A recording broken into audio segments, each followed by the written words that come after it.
Hello, Matthew Harvey here, author of the Bernicia Chronicles and A Time for Swords and Wolf of Wessex. And I'm out walking the dog, Blue, who, if you've been watching other videos in the past, you might have seen before. There he is in the background, doing his thing.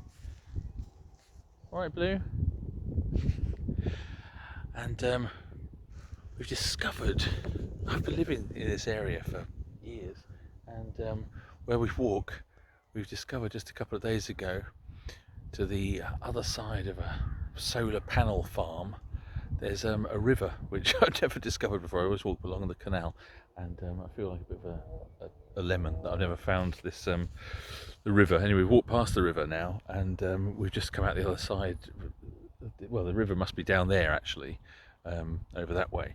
But come to this bit of marshland, and I'm not going to go down there because I can see that it's got like little streams and rivulets and stuff, but it's very atmospheric of what lots of the land would have been like, I think, in this part, or in lots of parts of Britain actually, hundreds of years ago, in the time of the Bernicia Chronicles and the other books that I've written. So in the early medieval period, there'd be lots of these sort of levels and flat areas which were flooded quite regularly, which would make travelling very difficult if you weren't travelling by road.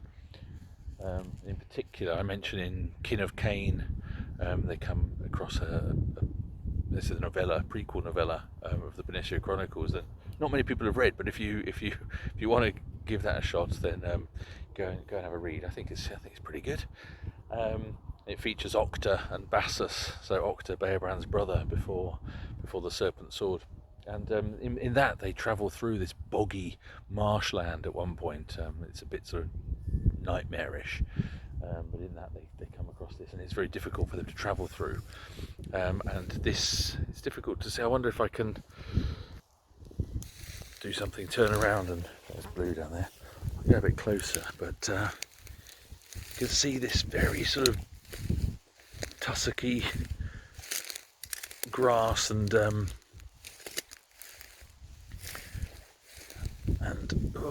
well, I'm not going to go much further because I can feel my feet already sinking into it. It's just this dense foliage, but as you can just see that getting further down into it, you can see my feet sort of sinking into the foliage here.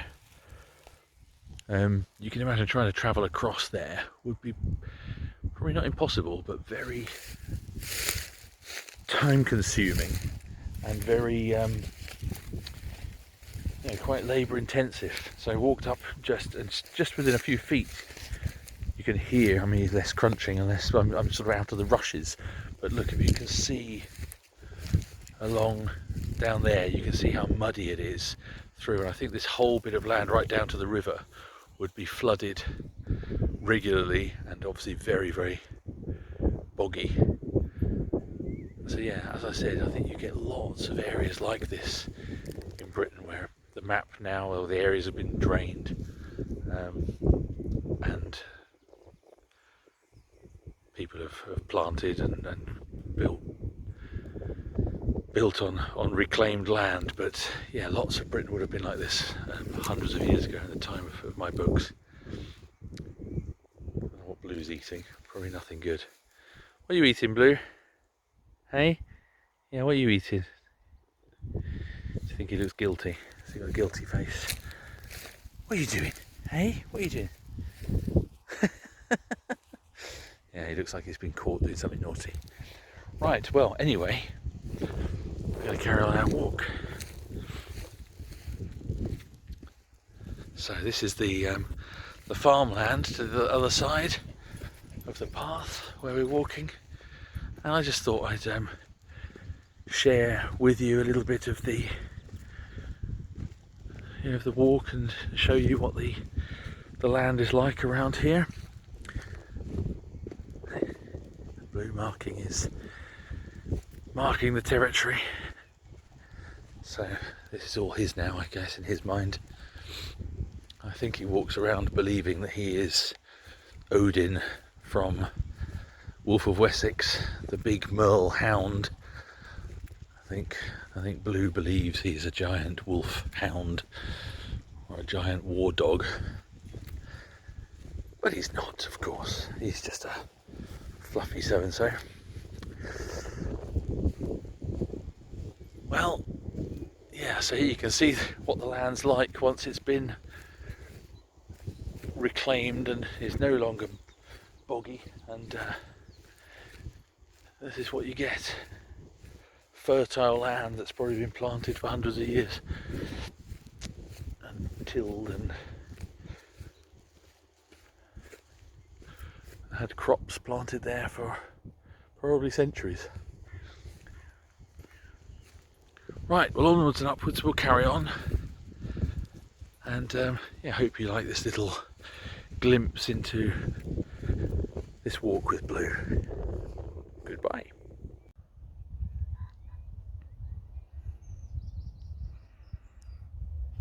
I don't know if you can see that. There's a heron flying over and just landed in the field. I'll try and get a bit closer, get a better look.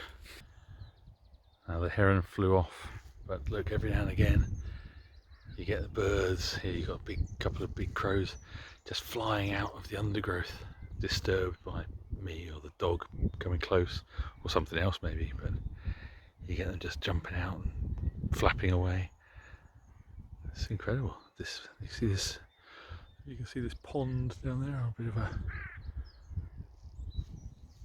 flooded area near the river down there. I don't think it's part of the river. I think it's just a bit of flooded sort of area near the river, but might be part of the river. It's difficult to say. I can't really get down there because all this area is so boggy.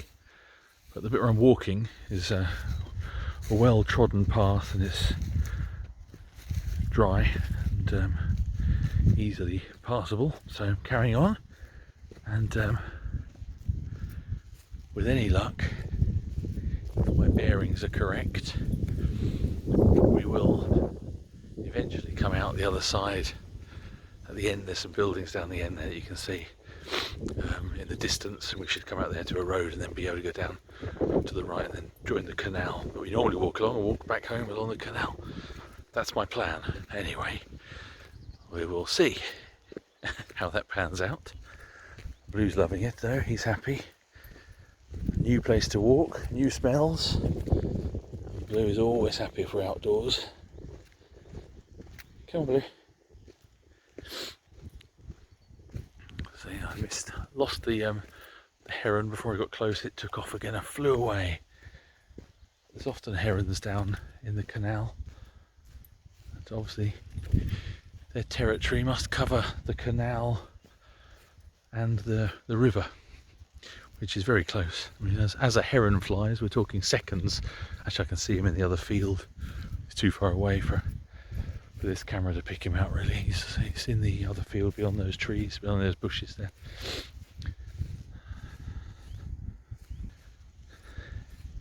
Anyway, I thought this would be a bit interesting. I never know, what's of interest to people, but I'm guessing that some people watching this will be living in completely different terrain, and although this isn't Northumberland, can't speak, Northumberland or Northumbria, it is British countryside, and I know, I've got readers all over the place, and people in the States or in Australia or other places, might think this is a bit interesting. Anyway, I've got to a bit that's got a bit boggy here, so hopefully I can get across all this without breaking my leg. And that's a whole nother story about what I did a couple of years ago, trying to cross a boggy path. But yes, Blue's got across nice and easily, and now I will try and join him, but I think I'll pause whilst doing so. Well, got across that without any problems. Just didn't feel like slipping over whilst on camera. That would not be no fun. Thought better to concentrate on what I'm doing. Anyway, we're carrying on. It's got a little bit windy, so I'm imagining that the sound quality won't be as good, because I know that the phone microphones are pretty crappy when it comes to windy So yes, this wind has just picked up. It's going past another bit that's has a big puddle. Obviously it's a very boggy sort of area. As soon as you get any bit of low-lying land, it seems to be full of water. I'm guessing the river's down there where those trees are. And we're carrying on, and fingers crossed we can carry on all the way through to the road, but it's becoming increasingly boggy and overgrown, so we will see. Okay, well, we've got out of the that boggy piece of land. We've come to the edge of this farmland. Obviously this is a crop here, so I don't want to traipse all across the crop, so decided to walk along the edge of the field, trying to step on as little of the crop as possible, and we're sort of following the course of a stream, and hopefully this will come out somewhere where we can get on down to the canal, but time will tell, because I'm doing this by guesswork really, and sort of just understanding where I am and knowing where the canal is. So I'll tell you in a bit. Well, I've come out onto this path. There's a bit of farm machinery over there spraying something, which I probably don't want to be breathing in, or the dog to eat or whatever. So over there you can see a white van in the distance. That's where the canal is, pretty sure. So that's like I think that's by the bridge that goes over the canal. So I'm going to try and follow this road, and probably follow it that way up to the farm, and then hit the road, and then go back down that way and join the canal over there. I reckon we could walk through and get there, but as there's farming going on, I don't want to go around with the dog. Okay, let's see where we go. Okay, well, I had about a 10-minute hiatus there while I realised that Blue had come out of the full of burrs, stuck to his legs and under his chest and his beard. He's still got one stuck in his beard, but when we get home I'll cut that out. But he was obviously in discomfort, so I had to sort of spend a bit of time teasing them out of his long fur. So yeah, not much fun, and I still think he's got a few, so he's not very comfortable. I'm gonna have to probably have another look. Yeah, so I had to stop again. Blue pulled up. Obviously his foot was hurting. I found out that he had one of these burrs actually stuck in the pads, in between the pads of his feet, with one of his paws, on his front left paw. So that must have been quite uncomfortable. Anyway, I'm going to stop speaking because I'm going through the farm. I don't know if they're going to tell me off, so I will be back in a minute. So, as I thought, I didn't get told off, but somebody did come out of their house and ask me if I was lost. So, implying, why the hell are you in my land? Well, fair enough, because it was their private property. But yes, apparently that's not the bridle way.